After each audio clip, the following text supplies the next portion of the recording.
Coming up on today's episode of Airborne Unlimited, Gulfstream G650ER sets records in its around-the-world flight. California Senator Feinstein wants to regulate recreational UAVs. And a hybrid jet and electric-powered glider is in the works.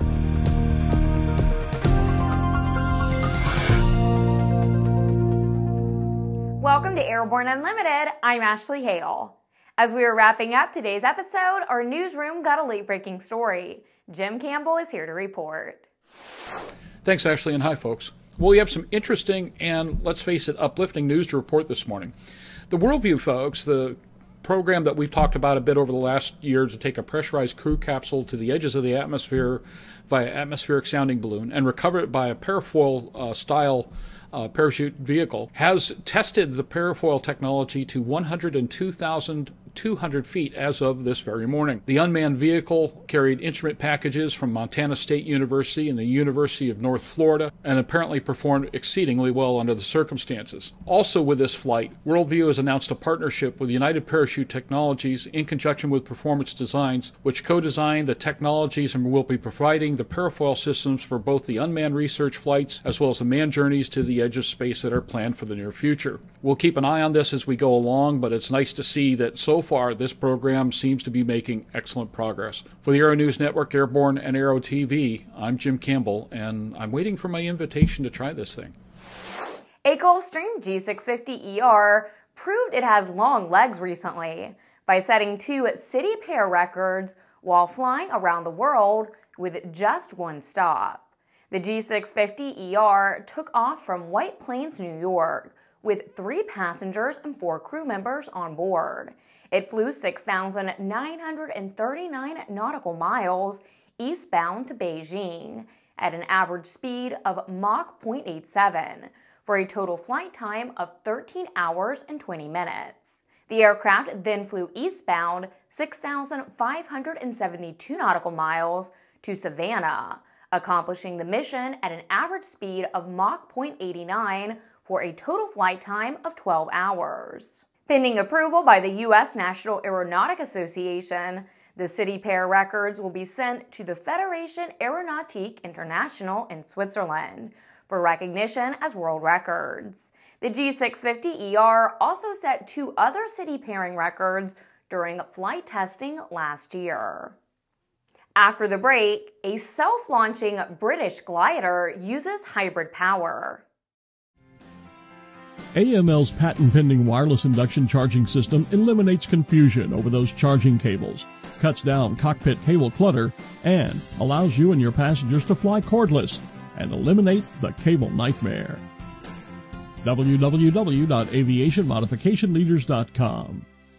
Since the early days of powered flight, pilots have struggled with landing in crosswinds. In fact, crosswinds and wind gusts cause more landing accidents than fog, thunderstorms, and icing combined. That's where the Redbird X-Wind SE comes in. By placing pilots in gusty crosswind conditions for extended periods of time, the X-Wind SE gives instructors all the time they need to teach the pilot the proper techniques for landing in crosswind conditions. For more information on Redbird X-Wind SE and Redbird's entire line of flight training devices, visit www.redbirdflightsimulation.com. Sandel introduces the new SAI 340 Quattro standby instrument. TSO'd airspeed, attitude, altitude, and slip. With integral backup battery, safety never looked so good. See it now at www.sandel.aero. Welcome back. If you'd like to be a supporter of Airborne Unlimited, send an email to jim@aero-news.net. The British company Pro Air Sport is applying hybrid power technology to their glider.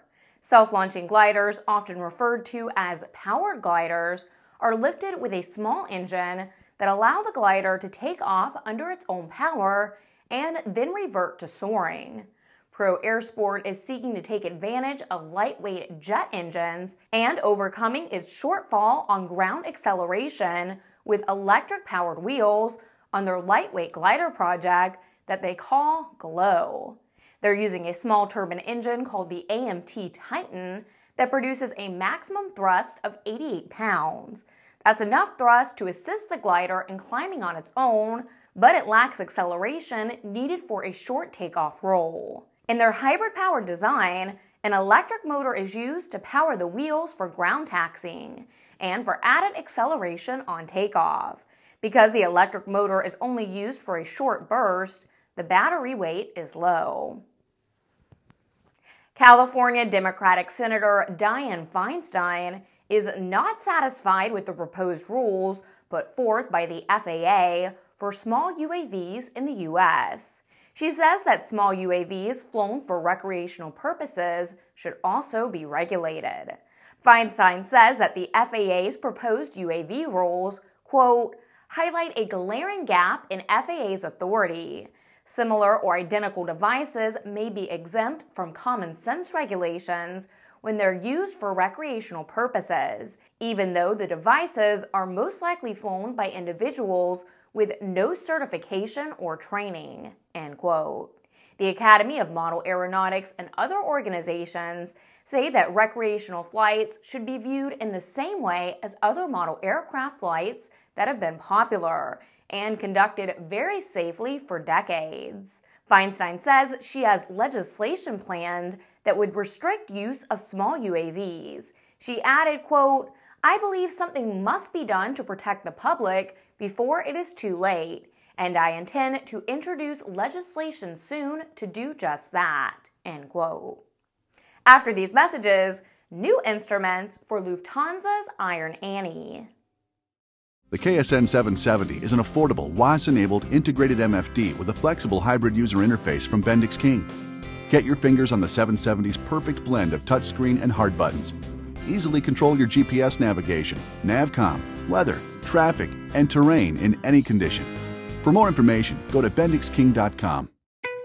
There's a difference between charting a steady course and pushing for the ceiling. And for nearly a century, Hartzell Propeller has been defining that difference. It's in our passion for engineering and research and our dedication to testing the limits of performance. We are built on honor. We are Hartzell Propeller. With so much news coming out of the aviation industry, we've summarized some other interesting stories in a brief segment we call Around the Patch.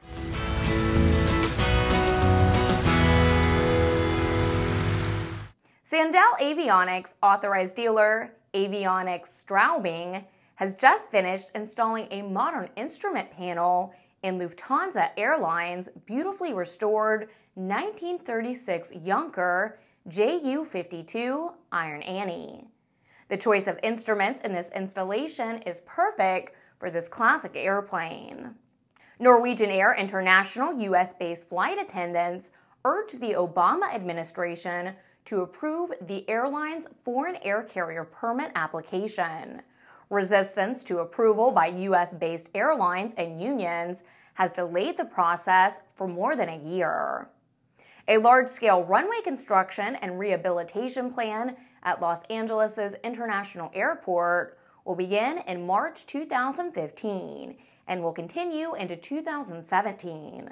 While construction is ongoing, air traffic control procedures will be modified and some delays are expected.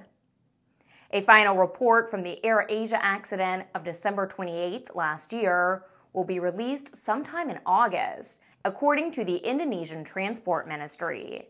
It's reported that their National Transportation Safety Committee has been told to be, quote, as independent as possible, end quote. Well, that's it for today's trip around the patch. Let's move on to the rest of the news.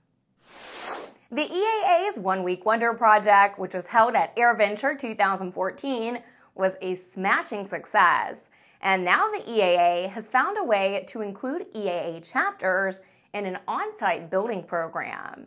5 EAA chapters will be given the opportunity to start a chapter airplane build project at AirVenture. EAA will furnish the wings for the project, and these 5 chapters will build the wings in the same location as the One Week Wonder project. Volunteers will construct the wings on each of the 7 days of the convention, and anyone who walks by may participate. The chapters will receive the completed wings for free, but they will be responsible for raising the funds to complete the aircraft.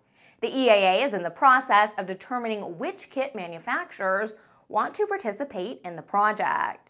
The organization is specifically looking for chapters that would commit to selling the aircraft to a worthy cause, such as to a group forming a flying club or for missionary purposes. Well, that's our program for Friday, February 20th. Remember to get comprehensive real-time 24/7 coverage of the latest aviation and aerospace stories anytime at aero-news.net. Remember, Airborne Unlimited is streamed daily, Monday through Friday. Join us in a growing roster of over 100 outstanding industry associations and organizations for the best in aviation and aerospace news. I'm Ashley Hale. Thanks for watching.